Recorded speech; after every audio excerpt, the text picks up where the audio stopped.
బుధవారం నాడు త్రిశూల స్నానానికి ఏర్పాట్లు పూర్తి చేశారు శ్రీకాళహస్తి ఆలయ అధికారులు. స్వర్ణముఖి నదిలో త్రిశూల స్నానానికి ఏర్పాట్లు పూర్తయ్యాయి. మాఘ పౌర్ణమిని పురస్కరించుకుని విశేష ఉత్సవం నిర్వహిస్తున్నారు.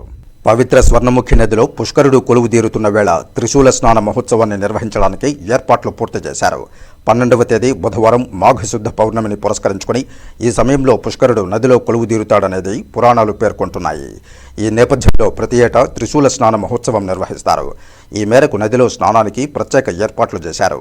నదిలో స్నానం చేయడానికి అనుకూలంగా నీళ్లు లేకపోవడం, అపరిశుభ్రంగా ఉండడంతో ప్రత్యేక గుంటను ఏర్పాటు చేశారు. నది ఒడ్డున చలువు పందిళ్లు వేసి చుట్టూ బ్యారికేడ్లు ఏర్పాటు చేశారు.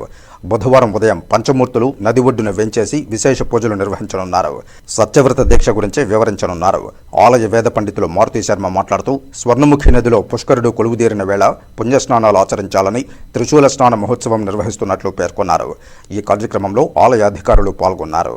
రేపటి రోజు శ్రీ జ్ఞానప్రసూనాంబ సమేత కాళహస్తీశ్వర స్వామి వారి యొక్క దివ్య క్షేత్రం శ్రీకాళహస్తి క్షేత్రంలో సువర్ణముఖి నది పుష్కరాలు జరుగుతున్నాయి.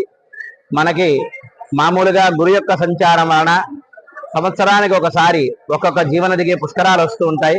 కానీ అగస్త్య ప్రోక్తమైనటువంటి ఈ యొక్క సువర్ణముఖి నదికి ప్రతి సంవత్సరము కూడా పుష్కరం వస్తుంది. ఈ సంవత్సరం రేపటి రోజు వచ్చింది.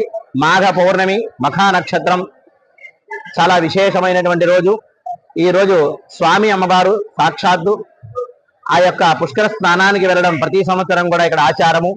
అలాగే రేపటి రోజు నదీ తీరంలో కూర్చొని ఈ సద్యోముక్తి వ్రతం అనేటువంటి ఆ వ్రత కథనంతా కూడా వివరించి అక్కడ స్వామి అమ్మవారికి అనేకమైన కైంకర్యాలన్నీ కూడా చేసి త్రిశూలం తీసుకుని వెళ్ళి ఆ యొక్క స్వర్ణముఖి నదిలో స్నానం చేయిస్తారు. దాన్ని పురస్కరించుకొని అనేక మంది భక్తులు కూడా కాళహస్తి క్షేత్రం నుంచి చుట్టుపక్కల ఉన్న వాళ్ళు కూడా వచ్చి పాల్గొనే ఉత్సవంలో ఆ యొక్క స్వర్ణముఖి నది స్నానం చేసి తరిస్తారు. ఈ యొక్క ఉత్సవంలో పాల్గొని ప్రతి ఒక్కరూ కూడా స్నానాన్ని చేసి ఆ పుణ్యాన్ని పొంది ఆ స్వామి అమ్మవారి యొక్క అనుగ్రహాన్ని పొందవలసిందిగా కోరి ప్రార్థిస్తూ ఉన్నాము. ఓం నమః శివాయ.